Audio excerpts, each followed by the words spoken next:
morning, everyone. Thank you for coming in. I have some kind bars for you, so feel free to grab one of those.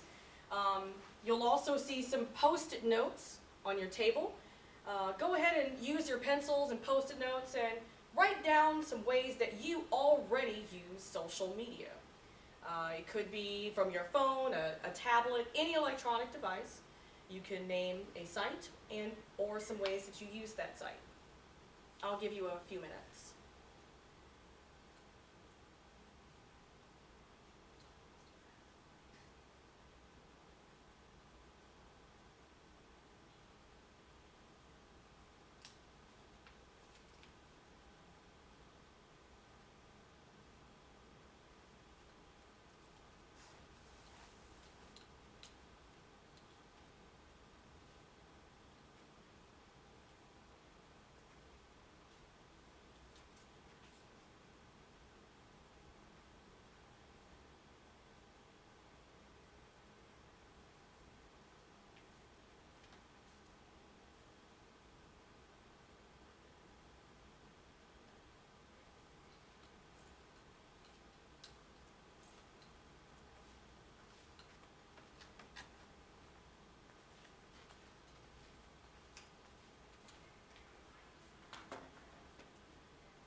Oh, I see some good ones on the post-it notes. I'll give you guys another minute. Feel free to use more than one. We'll get them all stickered up here on our chart before we get started.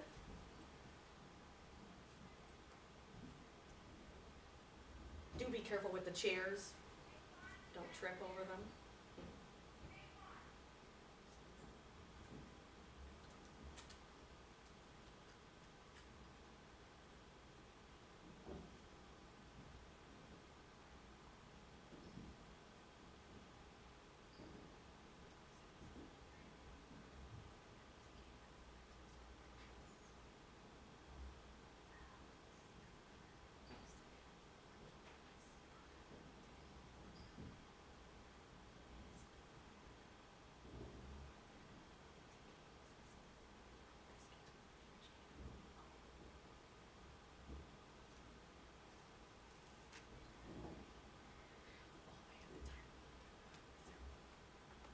Oh.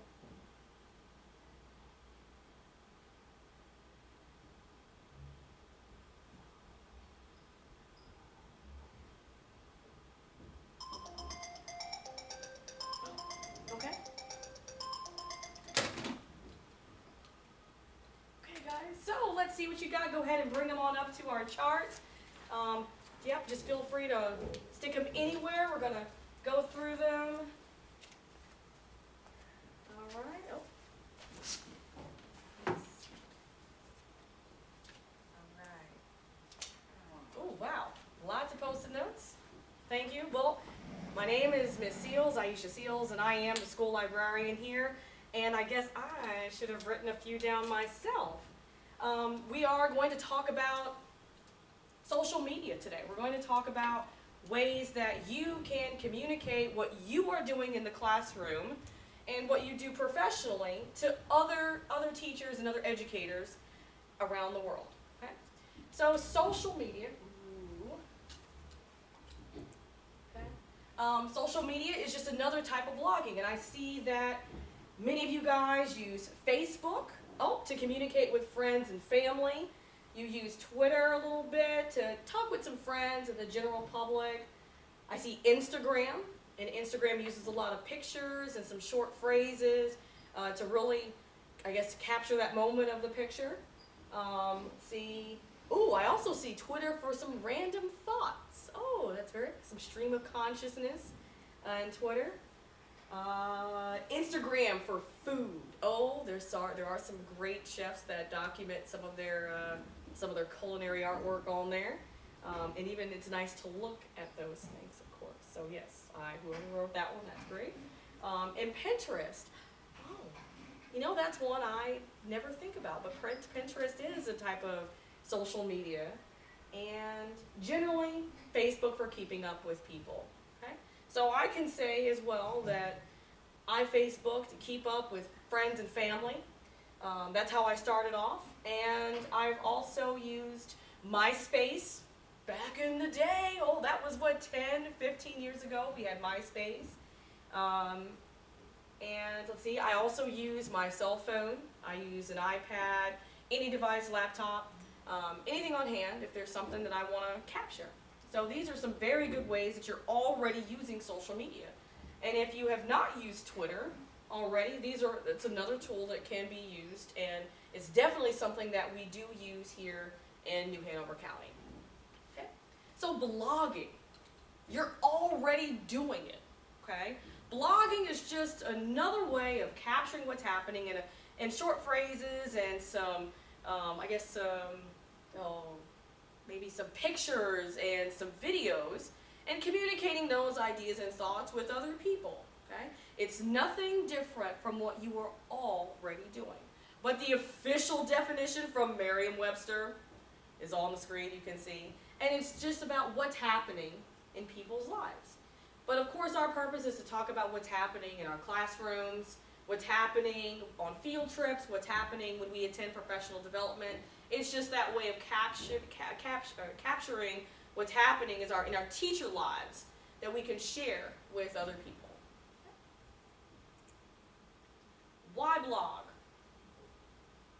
It's technically a digital portfolio, ladies and gentlemen. It's a way for you to get down and show that student work. If you're working on a project, you can take pictures of them as, maybe they do some role play or do some skits. You can take pictures of them using technology or get some good video from those events. Maybe as you were on a field trip, you are the videographer. It's a good way to show the world what's awesome with your teaching. Okay? Blogging allows each student to even share their own love of learning. So it's not just you who can blog, your students can blog as well. Now we do have some permissions within our county as to what students can and cannot do, what they can share, what they cannot share. But you as a teacher can either use your own account, or you can use some sites that are specifically created for students to use under supervision of the teacher. Okay? It will be similar to our Google Classroom or some of Google Classroom or Discovery Education, where you have a page and your students will share within that page after you have approved it. So your students can go in and communicate with each other, communicate with other students around the world, and again, show off what they've worked so hard to achieve. Okay? Students can learn anytime and anywhere. So this flips the script on. Maybe now they're not sharing what they have already done. Maybe this time they're getting information. Okay? So they can send questions off around the world to other students and authors to get what they need. If they're studying Sweden, they may be able to use these sites, or they can use these sites, to talk with a student in Sweden and learn directly first-person accounts of their daily life, learn about their culture, learn and share some information, exchange those thoughts and ideas with each other. So they don't have to just communicate with other kids. Maybe there's an author series that they enjoy. Maybe they might want to ask J.K. Rowling some questions like many of us want to. I'm sure I have quite a few. They have been answered. Maybe not my specific questions, but other people have asked them, and they have been answered. And they can do the same. You never know who is looking at social media and who can actually answer. But it doesn't hurt to try. Okay? Students truly are engaged in their work when they have the opportunity to discuss questions as they come up. So if they're studying, I'll stick with Sweden. They're stuck on Sweden and they just don't know what games kids like to play nowadays. maybe, they know that, oh, we play video games here, but what do they play over there? They want to know some fun things because they're making a brochure about European countries in their, I don't know, their 7th grade social studies class or their world history class. Well, again, they can reach out with some of these sites that are specifically made for student blogging, or maybe if they already have permissions from their parents to use these social media sites such as Twitter and or Google Plus or Facebook, Instagram, they can go ahead and communicate with them and ask those questions.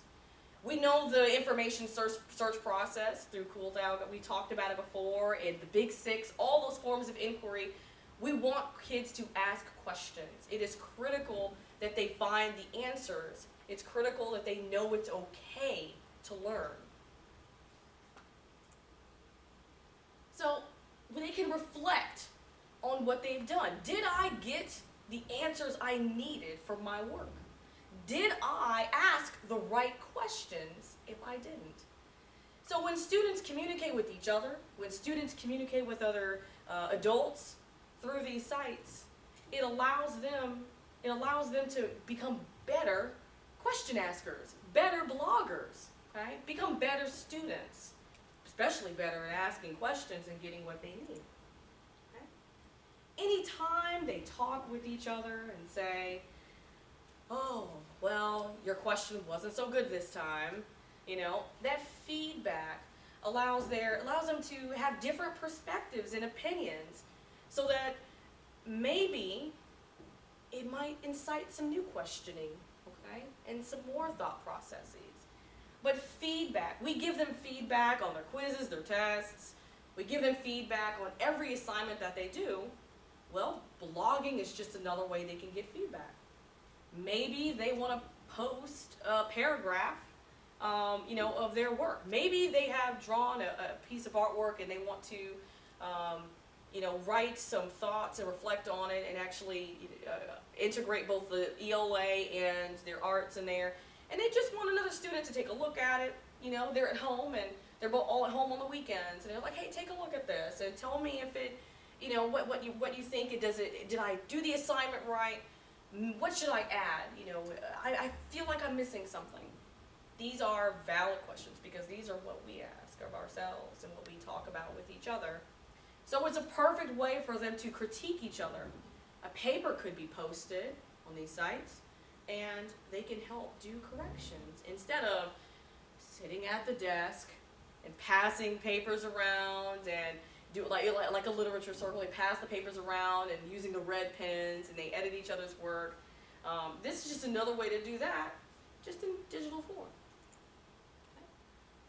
So we have websites, we have wikis, we have all these things out there, and it's okay to follow this specific process, but you don't have to. But these are just some ways that they can be used, and maybe I haven't mentioned them already, and in some ways you've already done that too. You can collect student work. You can display student work again to get that constructive feedback. You can give an online quiz. You can use Twitter to put a question out there to your students. Ask them to answer the question in a reply. You can do that with Facebook. You can do that with Instagram, okay? And it's just another format for what you're already doing. You can use Edmodo to do a survey or online poll. Just other options. Okay? You can give them access to, maybe some archival information. You can send a video out there. You can send a website. You can link other websites and other resources to those. They also have the opportunity to, again, comment on each other, ask other questions. Just another way to exchange information. And they can post notes to each other, post other assignments that they've completed. You can send them reminders about tasks that they need to complete for their schoolwork. Maybe you have a paper coming up. All you have to do is, don't forget, we have our project due Tuesday. It's a great way to have a classroom social media site that allows you to also send these types of updates. Maybe you provided them with a paper format for their projects or papers. Well, you can post it on your social media page. You can post it on your Facebook page, so they always have access to these assignments, so that they don't have to take paper copies home. We do that already with Google Classroom and Discovery Ed. This is just another way to do that. And all you have to do is scroll back. You can tell them, remember I posted this on February 13th. And they can scroll through because it's all documented, date and time, and to scroll through and they can find it. It allows them to click on it from wherever they are. At Starbucks, at Port City Java, Chipotle, anywhere they are, they can click on that and do the work, get the work that they need. So some of the sites that I mentioned earlier, or I told you about the process of using these sites that are already teacher-friendly, student-friendly. You have complete supervisory control over KidBlog, EduBlog, and WordPress. I can't say they're made by teachers for teachers, but again, they allow for that permissive access. All you have to do is go in and set up your classroom. It takes about maybe 15 to 30 seconds, even if you are not computer savvy. And you, actually I do have a few videos on it. Let me go down.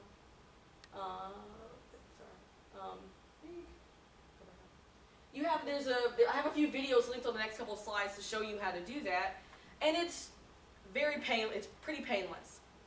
And it's if you need some help doing that, we have time to practice that today. I'll distribute some iPads and we can give it a whirl. But you just add your students, just like you would in Google Classroom. And you can post your, you actually can have your permissions to say you review everything before it's submitted. Okay? And the same goes for EduBlog and WordPress. Now you can keep your classroom closed and no one sees a thing. Or you can make it so that they can interact with people outside of your classroom. So let's take a pause. I'll pass out some iPads and I'll let you have the opportunity to, we'll do the KidBlog today because I know that's one that you guys have requested some information on. I'll give you an iPad and we will log into, we'll give it a shot and we'll log into KidBlog. It's a great time to stretch.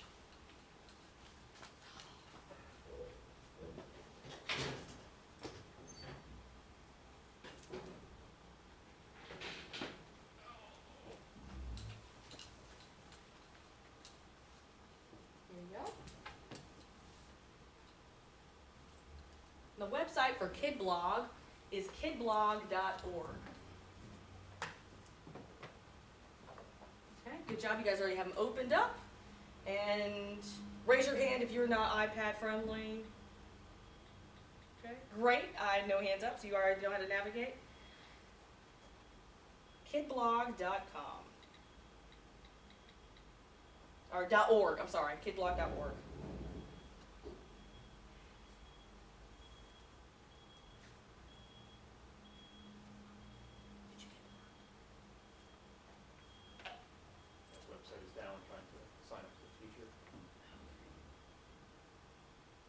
There's always technical difficulties. It looks like we're having some Wi-Fi issues.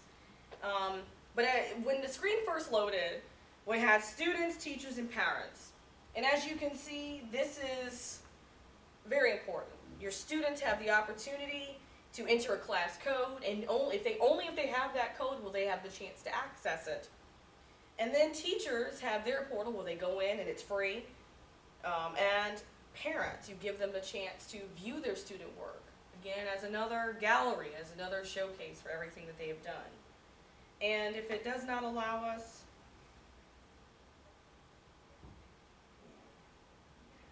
okay. All right, so basically KidBlog is just down. It's not even the Wi-Fi. KidBlog is down for the time being, okay? But parent sign up is there, but the teacher sign up is not.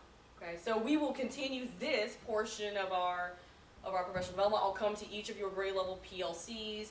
We'll walk through this together, and I will help you set up your classes. Okay, but we'll just move on since this is just down today. With technology, it happens.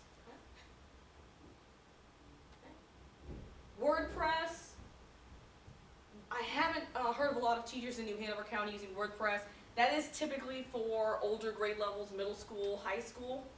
So you may not find that your students may input things on WordPress, but it is a good way for you to put things on WordPress for your students to view.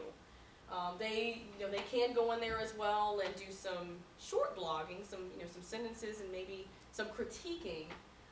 But this is closer to what we would look at when we look at another blog, a personal blog. So take a look at these videos. This PowerPoint or this Google Slides will be available to you guys after this presentation today.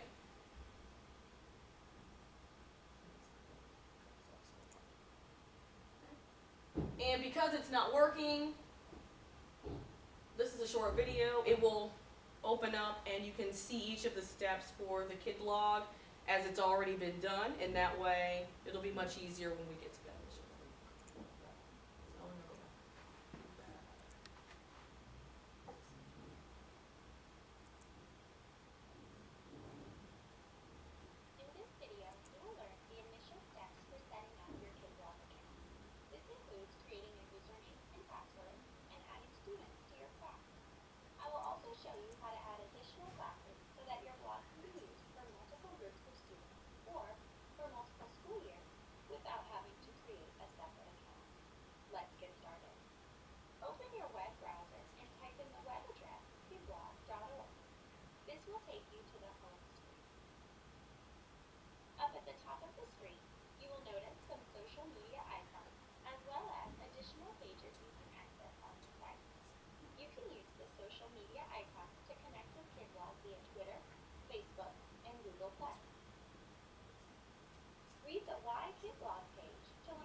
So as you can see, we already have Google addresses because we're Google Classroom counting. So setting up with our school Google address takes absolutely no time. We just select the link that says sign up with Google. You don't even have to add any other passwords.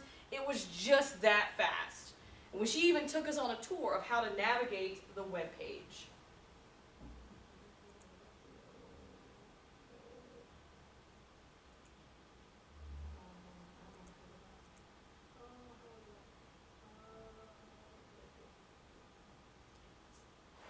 So you guys, we can,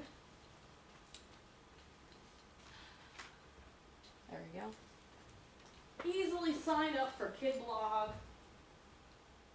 and set up our classes with ease, knowing we are a Google account. So again, sharing everything we do in our classroom with anyone around the world is the ultimate goal for our digital portfolio. Okay? But microblogging is really much more simpler. Tweeting is an example of microblogging.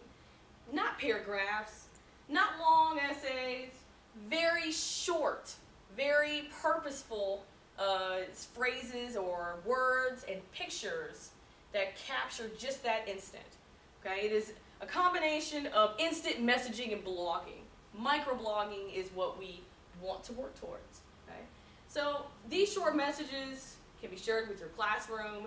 You can have your page up at the time that you're teaching a lesson. You can have these again on the field trips. Anywhere you are, they all work. Okay? So let's go ahead and go to our iPads and let's type in twitter.com. Okay? I'm doing the same thing I did before. I'm working on 20 minutes. Let me see.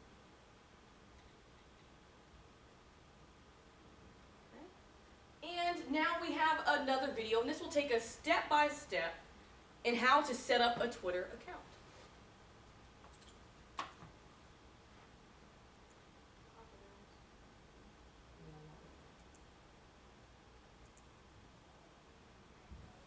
Hi there. We're going to get you set up with a Twitter account here in no time at all. The first thing you need to do is visit the twitter.com website. And when you arrive there, you're going to look over on the right-hand side here and click the Sign Up button. Follow along. The first thing you need to do is enter your first and last name. And I'm going to encourage you to be really transparent and use your real first and last name here. Then you need to select a username. And it might take you a couple of tries to get one that hasn't been chosen. So here it's checking availability, and I'm okay. I'm only going to pause this because if you're using a Twitter account for your classroom, make it something that your kids can recognize. So if this is Miss Dellinger's class, maybe make it Dellinger room 301, okay? Make it something that your kids can remember every time they go on Twitter, your families will remember, something you might even be able to use year after year. Okay. Next, I'm going to enter a password, and it's really important that you enter your password that you want correctly. So take a moment and think of a password that only you will know, and you'll see over here you'll get an indication of whether it's a strong password or whether you need to sort of add some numbers and letters there. Next, you need to enter your email, and it's crucial that you enter your email properly because you're going to get a confirmation of your account, and you need to click that to enable all of the wonderful features of Twitter. So again, take a moment, make sure you enter your email account properly. Okay. And then we're going to scroll down, and you're going to have a quick look through the terms of service. It's really important whenever you're using social media to stay on top of the terms of service. So your first time through, you're going to have to make sure that you take a quick look at that and that you're aware of what those terms of service are. Now, for the sake of getting through this vid, I'm going to go ahead and I'm going to create my account. Now, I don't want to get tons of email from Twitter, so I'm going to unselect that. And when I click create my account, I'm agreeing to the terms of service. So here we go. Okay, so what's loading up now is my my sort of intro to Twitter, and this is the next part that we will work together in each of our PLCs. We're going to get a picture, okay? It could be of ourselves. We can get a picture of maybe our classroom.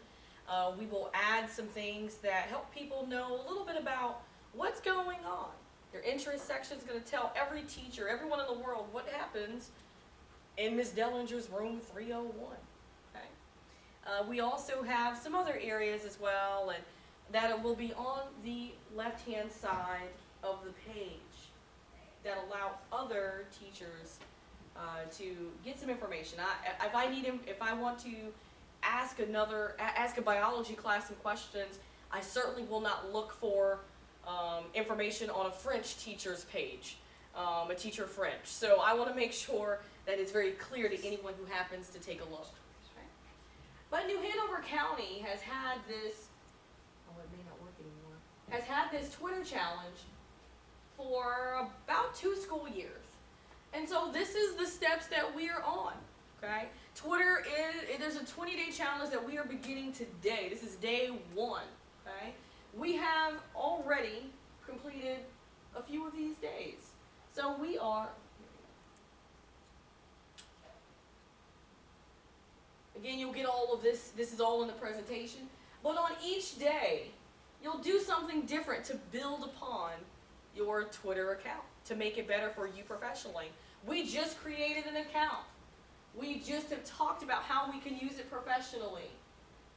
When we meet again, we're going to be on day 2, and that is when we set up those pictures and get that profile information in. And it tells us day by day, so that even after we are no longer, we're not meeting together and your PLCs, you will continue along all the way to the very bottom. And each one is purposeful to what you're going to do in the classroom.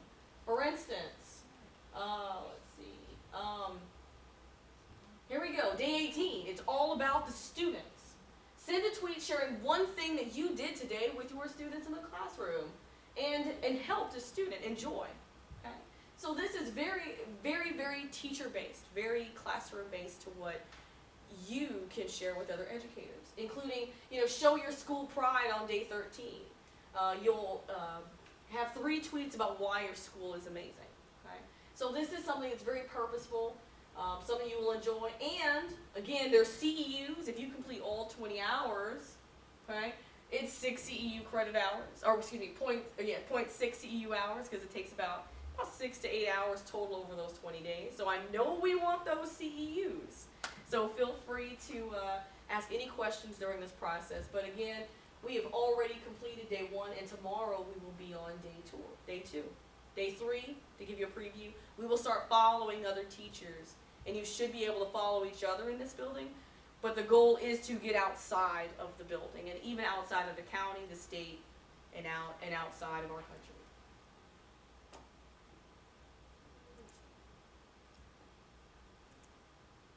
All right, so here's some other sites, okay, that you can start looking at because we're getting near the end. We're getting near the end. Richard Byrne is a great blogger. He's got some great tools and some great sites on there. His blog is EdTech. Okay. Reader Leader. Okay. Teaching is Elementary, another site where you can go on and you can share things, get some more, either classroom management or procedural things. You want to know about some math centers. These are all great places to go. Literacy centers. Reader Leader is another great place to go to. You can also follow these bloggers. They all have Twitter accounts, okay? So take a look here. See what they set up on Twitter. Take a look. It's okay to browse right now. Helps you get the idea of how you want yours to be. What message you want to portray to your classroom, to other professional educators, and to anyone who just happens to look at your site. Okay? And now, before we finish up, your handle is very important. Okay? Your handle, when you went on that Twitter page and you followed through the steps as the video went through, you put your classroom. As I said, that, Miss D's room, Miss Dellinger's room 301, or mine right now is Snipes Library. It's something that anyone can use. And this is just terminology for Twitter that you'll see on these blogging sites. The handle, that @ symbol. Okay? You can search for someone based on that handle. Okay? And then you'll also see, some trends, the trends on Facebook and Instagram. Well, on Facebook, just to let you know, as you guys are looking through those blogs, you'll start seeing this symbol. It's that pound symbol, that number sign. Okay? And that is called a hashtag. So when you see this, you're gonna, oh wow, Banned Books Week. Or you'll see, with the hashtag in front. You'll see Nuclear Science Week, here. You'll see Digital Learning Day 2016, okay? So, are you ready to blog? Okay? I want you guys to take a moment again before we leave, if there's some more Post-its. Go ahead and write down what you think. Let's write down one handle and one hashtag for something that you think is awesome in your classroom. And tomorrow when we meet in our PLCs, we'll start working on this a little bit more. But your handle, what's your handle? And I'm going to write mine down again, and I'm also going to write the one for New Hanover County Schools.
yeah, feel free to come on up. Or actually, I'll come around and get them so you guys don't have to get up. Oh, that's a good one. Oh, yeah. Ooh, apple a day. Keeps the doctor away. All right, I'm seeing some very good ones so far.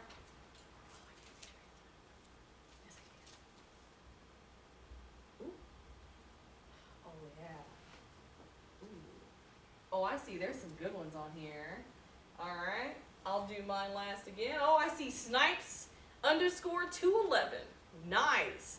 So technically, we know it's room 211, and we know he's at Snipes. And all you have to do is add this. Ooh, we finished before our time. All you have to do is search for that one in the search bar. That's very good. Let's see. We've got Snipes Dribblers, our all-star basketball team. We've got their Twitter handle. Ooh, we have a Twitter. We have Snipes Volunteers. We've seen that one around. Very good. At AZ Binkley. So we know that this one right here can be found just by searching on. All these can be found just by searching. And there's also some really good hashtags. Someone wrote down New Hanover County Schools. That's another good one too. We can follow and share with our superintendent. An apple a day. Ooh, that's a good one. So maybe if you're, kindergarten teacher and you're focusing on nutrition, or the PE teacher focusing on nutrition, this is a great way to communicate with dietitians and nurses and people around the world. And you can even, just to let you know, you could probably add Michelle Obama into this tweet. You could probably add her along, and I guarantee you might get a response from our First Lady. And you can also STEAM. And especially STEAM in the library. That's another good site. Or another good hashtag. And again, these hashtags are trends. Just like you already see on Facebook, you can type them in the search bar and see what everybody else is doing. Maybe you're planning for your classroom and you want to see some pictures and videos, get some ideas. These are great ways to get started. Okay, people have already done it. Don't reinvent the wheel. But when you do something even more awesome, add this hashtag, and then you can share it with others around the world.